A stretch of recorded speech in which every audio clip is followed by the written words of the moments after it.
حمیدا و مصلیاں و مسلمہ اما بعد فاعوذ باللہ من الشیطان الرجیم بسم اللہ الرحمن الرحیم اہدنا الصراط المستقیم صدق اللہ العظیم اللہم صلی علی سیدنا و مولانا محمد معدن الجود والکرم و آلہ و اصحابہ و بارک وسلم۔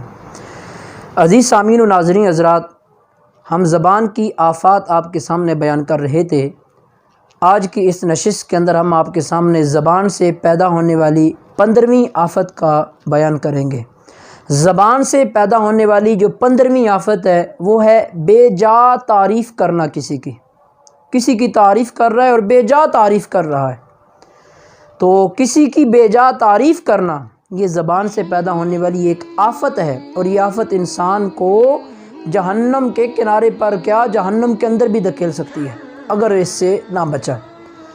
تعریف کرنا بعض جگہ منع ہے، وہاں تعریف کرنے سے روکا گیا ہے، اور مذمت کرنا وہ سری غیبت ہے، اور غیبت کے احکام اور اس کا حکم اور اس پر جو وعیدات ہیں وہ ہم پچھلے درس کے اندر بیان کر چکے ہیں۔ تعریف کرنے سے 6 آفات پیدا ہوتی ہیں، 6 مصیبتیں نازل ہوتی ہیں۔ ان 6 آفات میں سے 4 ایسی آفات ہیں کہ جن کا تعلق تعریف کرنے والے کے ساتھ ہے، اور 2 ایسی آفتیں ہیں کہ جن کا تعلق ممدوح کے ساتھ ہے، یعنی جس کی تعریف کی جا رہی ہے اس کے ساتھ ہے۔ اچھا، وہ 4 ایسی آفات کون سی ہیں کہ جن کا تعلق تعریف کرنے والا جو شخص ہے اس کے لیے جو 4 آفات ہیں، وہ 4 آفات کیا ہیں؟ ان میں سے پہلی آفت یہ ہے کہ جب کسی کی تعریف کرتا ہے تعریف کرنے والا تو وہ حد سے بڑھ جاتا ہے، اور اس قدر تعریف کرتا ہے حتیٰ کہ وہ جھوٹ میں داخل ہو جاتا ہے۔ اور جھوٹ کتنی بری لعنت ہے اور کتنا برا گناہ ہے، اس کا بیان بھی موجود ہے اور ہم آپ کو بتا چکے ہیں، اور جھوٹ پر اللہ وحدہ لا شریک کی جانب سے کتنا عذاب ہوگا۔ تو تعریف کرنے والا اور حد سے بڑھ جائے پھر تعریف کرتے ہوئے، تو یہ اس کی زبان سے پیدا ہونے والی یہ اس کے لیے پہلی آفت ہے، کہ یعنی یہ جھوٹ کے اندر داخل ہو جاتا ہے۔ اچھا، دوسری آفت اس کے لیے کیا ہے؟ تعریف کرنے والے کے لیے، تعریف کرنے والے کے لیے دوسری آفت یہ ہے کہ یا تو یہ تعریف کسی کی کرے گا تو وہ اظہار محبت کے لیے کرے گا۔ جب اظہار محبت کے لیے تعریف کرے گا تو وہ پھر اس کے اندر ریاکاری کو داخل کر دے گا، اور ریا اس کو شرک اصغر کہا گیا ہے، ریاکاری کو شرک اصغر کہا گیا ہے، اور ریاکاری خود ایک بہت بڑا گناہ ہے اور اللہ کی ناراضگی کا یہ سبب بنتی ہے ریا۔ اچھا، تیسری آفت تعریف کرنے والی کے لیے کیا ہے؟ تیسری آفت یہ ہے کہ یہ جب کسی کی تعریف کرتا ہے تو بات کی تحقیق نہیں کرتا، یعنی یہ اس بات پر مطلع نہیں ہوتا، اس کو اطلاع نہیں ہوتی، بغیر تحقیق کے بعد یہ کر دیتا ہے۔ اور حدیث پاک میں آیا ہے کہ کسی شخص کے جھوٹا ہونے کے لیے اتنا ہی کافی ہے کہ وہ کسی بات کو بغیر تحقیق کے آگے پھیلا دے، اس کے جھوٹا ہونے کے لیے یہی کافی ہے۔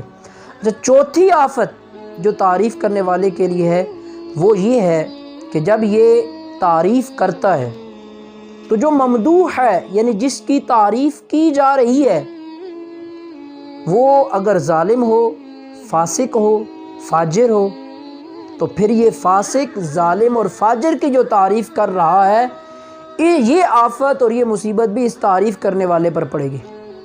اس لیے کہ نبی کریم علیہ السلام کا فرمان ذیشان ہے، حضور نے ارشاد فرمایا ان اللہ تعالی یغضب، اللہ رب العزت غضبناک ہوتا ہے، ناراضگی فرماتا ہے۔ کب فرماتا ہے؟ فرمایا اذا مدح الفاسق، جب فاسق کی تعریف کی جاتی ہے، جب فاسق بندے کی تعریف کی جاتی ہے تو اللہ اس وقت غضبناک ہوتا ہے، ناراضگی کا اظہار فرماتا ہے۔ تو یہ 4 آفات ہیں جو تعریف کرنے والے کے لیے ہیں۔ اچھا، 2 ایسی آفات ہیں کہ جن کا تعلق ممدوح کے ساتھ ہے، یعنی جس کی تعریف کی جا رہی ہے اس کے ساتھ ہے۔ پہلی آفت کیا ہے؟ پہلی آفت یہ ہے کہ جس کی تعریف کی جاتی ہے وہ تکبر اور خوش فہمی کے اندر مبتلا ہو جاتا ہے، خود پسندی کے اندر مبتلا ہو جاتا ہے، پھر وہ تکبر اور خود پسندی اور خوش فہمی اسے گناہ کی طرف لے کر جاتی ہے، اور تکبر خود کتنا بڑا گناہ ہے آپ میں سے ہر ایک شخص جانتا ہے، اور اس کی کتنی مذمت بیان کی گئی ہے احادیث مبارکہ کے اندر۔ اور ہم نے بھی آپ کے سامنے اس کو ذکر کیا ہے کہ تکبر کتنا برا گناہ ہے۔ تو ممدوح جو ہے جس کی تعریف کی جا رہی ہے، ایک تو اس کے اندر تکبر، پھر خود پسندی و خوشفہمی اس کے اندر داخل ہو جاتی ہے، اس کی وجہ سے وہ پھر گمراہ ہو جاتا ہے۔ دوسری آفت کیا ہے کہ جب اس کی تعریف سچی کی جاتی ہے، تو جب اس کی سچی تعریف کی جائے گی تو یہ خوش ہوگا۔ جب یہ خوش ہوتا ہے، یعنی ممدوح خوش ہوتا ہے، تو پھر اس کا نفس مطمئن ہوتا ہے۔ جب انسان کا نفس مطمئن ہوتا ہے نا، تو پھر وہ نفس کی کوتاہیوں کو، کمیوں کو بھول جاتا ہے۔ نتیجہ کیا نکلتا ہے، رزلٹ کیا نکلتا ہے، اس سے اخذ کیا ہوگا؟ وہ یہ ہوگا کہ یہ حضرت انسان نیکیوں کے اندر کمی کر دے گا۔ اس کی تعریف جو اتنی کر دی گئی، اسے بڑھا دیا گیا، اب یہ نیکیوں کے اندر کمی کر دے گا۔ جب یہ نیکیوں کے اندر کمی کرے گا تو وہ کمی ہوتی ہوتی یہاں تک کہ یہ نیکی کو چھوڑ ہی دے گا۔ تو بے جا تعریف کسی کی کرنا، اس سے نقصان تعریف کرنے والے کو بھی ہو رہا ہے، اس سے نقصان جس کی تعریف کی جا رہی ہے اس کو بھی ہو رہا ہے۔ تو ہمیں چاہیے ہم کسی کی بے جا تعریف نہ کریں، اور اگر ہماری کوئی تعریف کرے تو ہم اس کی وجہ سے تکبر اور خوش فہمی کے اندر مبتلا نہ ہو جائیں۔ ہم اس تعریف کی وجہ سے اپنے نفس کو اس سے مطمئن ہو کر اور اس کی وجہ سے نیکیوں میں کمی نہ کرنی شروع کر دیں۔ ہمیں چاہیے کہ ہم بے جا تعریف سے اپنے آپ کو بچائیں، کسی کی نہ بے جا تعریف کریں، اور اگر کوئی ہماری کرے تو ہم اس آفت سے بھی اپنے آپ کو محفوظ رکھیں۔ اللہ کریم ہمیں محبوب کریم علیہ الصلوۃ والسلام کی حیات مبارکہ سے سبق سیکھ کر اپنی زندگیوں کو بہتر بنانے کی توفیق عطا فرمائے۔ آمین بجاہ النبی الکریم وعلی آلہ وصحبہ۔